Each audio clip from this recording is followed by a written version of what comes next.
Hello નમસ્કાર ખેડૂત મિત્ર, હું અંકિત સભાયા ખેતીના દવાખાનામાં આપનું હાર્દિક સ્વાગત કરું છું. ખેડૂત મિત્રો, આજે આપણે જામખંભાળિયાના સિદ્ધપુર ગામે પહોંચી ગયા છે. એક આપણે ગટકા ડેમ કે ને ગટકા ડેમમાં પહોંચી ગયા છે.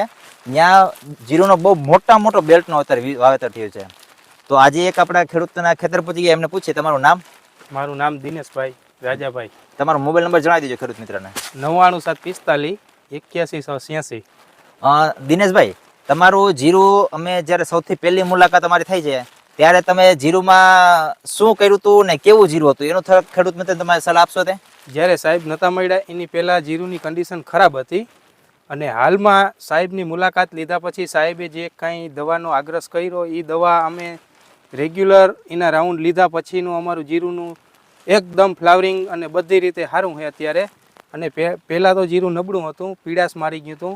જ્યારે સાહેબે અમને બધી દવાનો આગ્રહ કર્યા પછીનો એના કીધા મુજબ અમે દવા છાંટી હોય અને સારી રીતે ઉપજ છે. અત્યારે સારું દેખાય છે, કોઈ જાતની બીક નથી, ચરમી નથી. અને બીજા નંબરમાં સાહેબે જે દવાનો આગ્રહ કર્યો એ રીતે જ અમે કરી છે ને છતાં તમારે પણ સાહેબનો આગ્રહ એની સૂચના મુજબ તમે પણ જીરુનો પાક લેવો હોય તો સારી દવા જે સાહેબ કહે એ તમે છંટકાવ કરશો તો સારી ઉપજ આવશે. તો ખેડૂત મિત્ર, તમે જોઈ શકો છો, આપણે એવું નથી કે ભાઈ તમે ઓલી દવા લ્યો, પણ જે ખરેખર જીરા માટેની સાચી દવા અને જીરા માટેની જે કાયદેસરની જે કહેવાય ને પેકેજ ઓફ પ્રેક્ટિસિસ, આખું જીરાની પેકેજ ઓફ પ્રેક્ટિસિસ કે કયા સ્ટેજે કઈ દવા પરફેક્ટ મારવી, એનું જો કારણ તમે પરફેક્ટ સ્ટેજ વાઇઝ તમે મારશો ને તો અવશ્ય જીરાનો પાક તમે લઈ શકો છો. જેમ સૌથી પહેલાં આપણે મળ્યા ત્યારે તમારું જીરું કઈ રીતે ખરાબ થયું હતું? મારું જીરું ખરાબ હતું, નીચેથી પાંદડા બરતા હતા અને એકદમ પીળાશ મારતું હતું. નીચેના પાંદડામાં તમે જોઈ શકો અત્યારે આ જે પાંદડા હતા, જેવા આ પાંદડા બરતા હતા, બરાબર છે. અને અત્યારે હાલમાં આમાં ક્યાંય બરતા નથી. આ નીચેના ખરાબ થઈ ગયા હતા. સાહેબના કહેવા પ્રમાણે ખેડૂત મિત્ર, તો એમને જ્યારે સ્ટેજ અવળું જીરું હતું ત્યારે એમને જીરામાં પાણી આપેલું હતું, પાણી ભેગું એમને યુરિયા આપેલું હતું. યુરિયાના લીધે થઈને એનો બગાડ બેઠો હતો. પછી કે એનો ગ્રોથ એકદમ સ્પીડમાં પકડી ગયો હતો અને કલર એકદમ હાવ તમે જુઓ તો પીળા કલરની ચાદર થઈ ગઈ હતી.